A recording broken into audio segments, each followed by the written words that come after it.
नमस्कार मित्रांनो, मी सर्पमित्र आरती। आजचा व्हिडिओ थोडासा स्पेशल आहे कारण रिसेंटली मी एक मांडूळ जातीच्या सापाचा व्हिडिओ पोस्ट केला होता। त्याच्यामध्ये मी त्या सापाच्या विषयी काही अंधश्रद्धा आणि काही बेसिक माहिती इन्फॉर्मेशन त्याची दिलेली होती।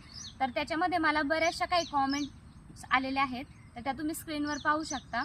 या कमेंट्समध्ये काही मला प्रश्न विचारण्यात आलेले आहेत आणि अजूनही मी ते व्हिडिओ शेअर करून सुद्धा लोकांनी मला त्या सापाविषयी अनेक अजून गैरसमज सांगितलेले आहेत किंवा अजून अंधश्रद्धा त्यांच्या डोक्यामध्ये आहेत।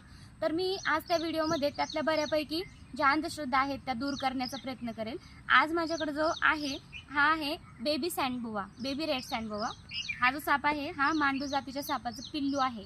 तर चला मी तुम्हाला दाखवते आणि तुमचे काही गैरसमज आहेत ते दूर करण्याचा प्रयत्न करते। तर मित्रांनो, हे मांडूळ जातीच्या सापाचं पिल्लू आहे। तर काही जणांनी मला एक कमेंट कॉमन होती त्यातली की या सापाच्या बॉडीवरती टेस्टर जर लावला तर तो पेटतो म्हणे। तर एक कॉमन गोष्टीकडे जर तुम्ही लक्ष दिलं असेल तर तो साईजमध्ये मोठा साप होता, ज्याला मी हातावरती घेतलेलं होतं पूर्णपणे। तर मला इलेक्ट्रिक शॉक हा लागायला पाहिजे होता। तर हा एक निव्वळ गैरसमज आणि एक अंधश्रद्धा आहे जी लोकांच्या मनामध्ये या जीवाविषयी आहे। ते सगळेजण मला अजून एक गोष्ट बोलत होते की 6 महिन्याने तो एका तोंडाने चालतो आणि 6 महिन्याने एका तोंडाने चालतो, जेणेकरून त्याला 2 तोंड असतात।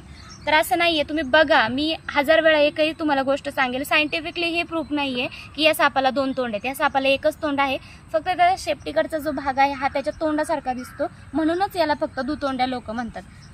आणि अजून एक लोकांची कमेंट आलेली आहे की ताई तुम्हाला माहीत नाही त्याचं औषधी गुणधर्मामध्ये किंवा त्याच्यात एक औषध बनतं, काहीतरी तो साप जास्त मोठा असेल वगैरे वगैरे, बऱ्याचशा कमेंट्स होत्या।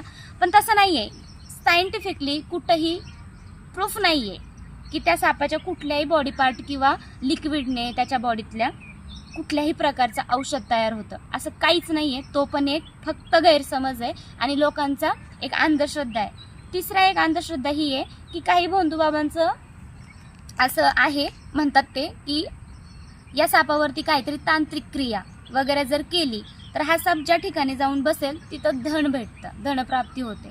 तर असं नाही आहे, हा साप पूर्णपणे थंड जागेवरती राहणं पसंत करतो। मेन त्याचा इलाकाच तो असतो, त्याच्यामुळे तो ज्या ठिकाणी त्याला थंड वातावरण भेटेल त्या ठिकाणी जाऊन तो बसतो। आणि राहिला प्रश्न, तो तिथं विटोळे घालून बसतो, तो विटोळे घालणं या सापाचा मेन स्वभाव आहे, म्हणून तो विटोळे घालून बसतो। तर आय होप सो की तुम्हाला तुमच्या प्रश्नांची उत्तरं भेटली असेल आणि अजूनही तुमच्या मनात या सापाविषयी काही गैरसमज असतील तर मला कमेंट्समध्ये नक्की सांगा। पुढच्या व्हिडिओमध्ये नेक्स्ट टाइम मी नक्कीच तेही गैरसमज दूर करण्याचा प्रयत्न करेन। कृपा करून या सापाला कुठल्याही प्रकारची हानी पोचवू नका, कारण या सापाचा असा कुठलाच गैरसमज तुमच्या मनामध्ये ठेवू नका, कारण या सापाचा फक्त जीव जातो, बाकी कुठल्याही प्रकारचं प्रॉफिट कुणालाच होत नाही। तर चला आपण वेळेचा विलंब न करता ह्या जीवाला त्याच्या निसर्गाच्या आदिवासामध्ये मुक्त करूया। धन्यवाद।